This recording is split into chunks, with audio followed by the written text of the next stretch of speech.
Horses to me exemplify like this combination of softness and strength. When I'm on the back of a horse, we're just at regular speed, just enjoying the moments and being able to breathe fresh air and listen to the birds and being around the trees. It's good for our soul.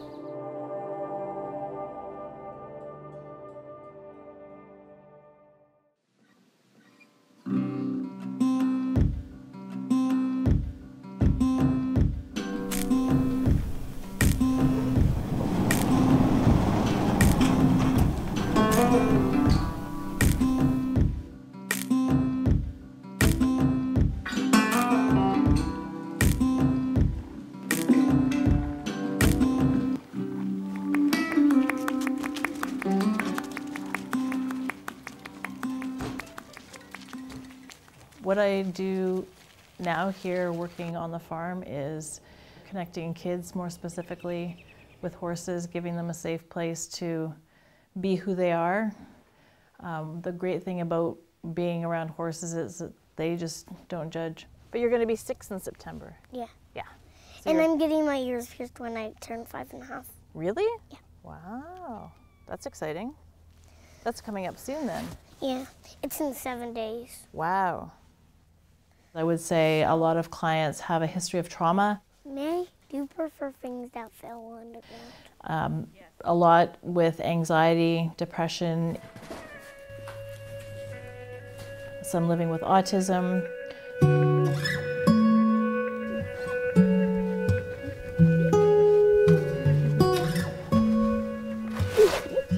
Look at you up there. Good job, Charlie.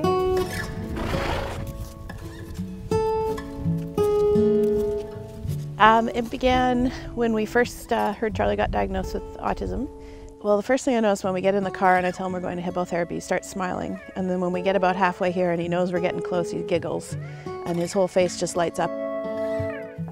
Charlie stopped talking very young. He's only ever said a few words.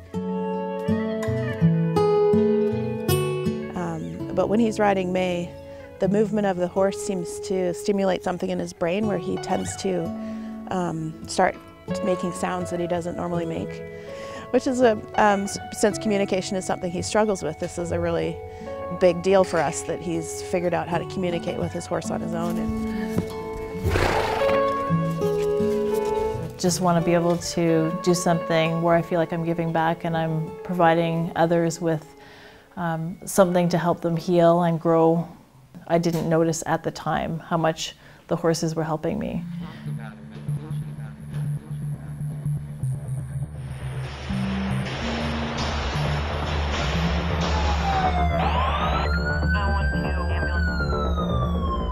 It was going to be a great job, and I loved the work. I absolutely 100%. There's no doubt in my mind this is the job for me.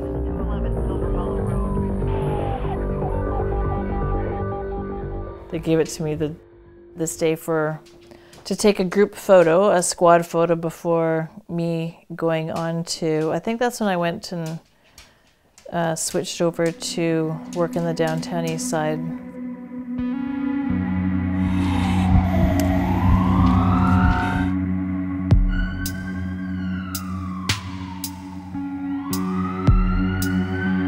At around 4 to 5 years, I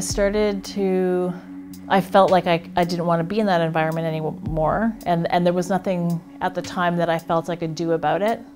So I didn't say anything and just kind of do what we always do in policing, is suck it up. So I was back in patrol, back in uniform.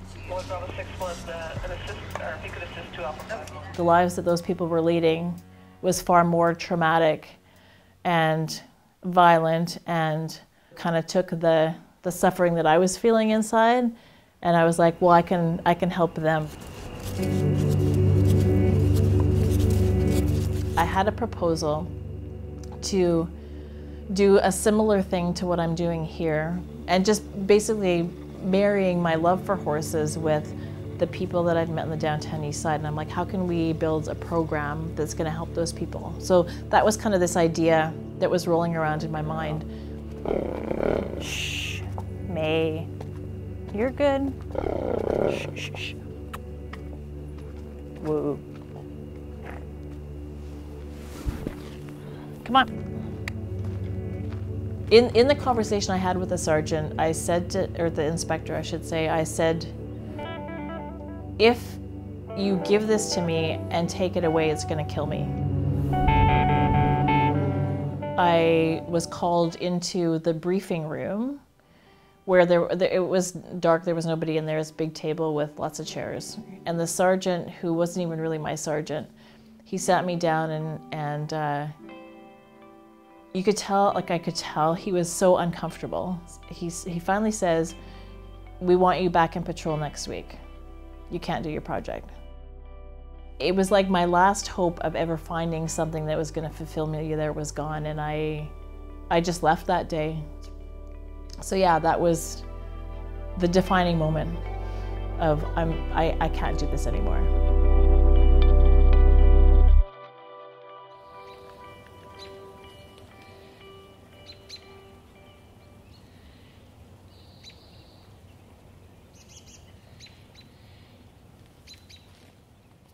If you can call it a day job, I'm an emergency nurse at Vancouver General. We literally see life and death on a shift-by-shift basis. So any given shift that I'm working, we will have saved either one person's life or more than one person's life. A bad shift can be when we tried our hardest to save somebody and we couldn't. And sometimes you don't even know sometimes why it affected you the way it did.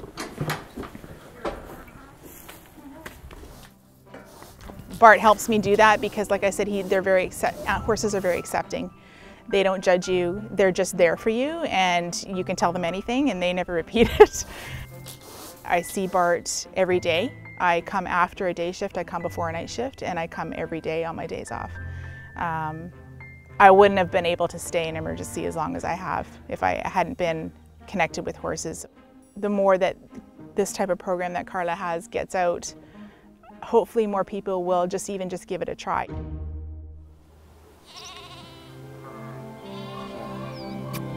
Come on, guys. Come on, mister. That's a good boy. There we go. Stop, you want to get the blood pumping. It's weird that she always wants to look at what? I didn't even tell her to do that. That was unexpected. Oh, this one smells. I'm doing what I'm also teaching them to do. And in that, I'm becoming more resilient as well. Thanks, May. I can be my own boss. I can be my own lead mare, as they say. When I'm doing this work and connecting with people, it feeds me. As much as I'm helping other people, I'm helping myself too at the same time.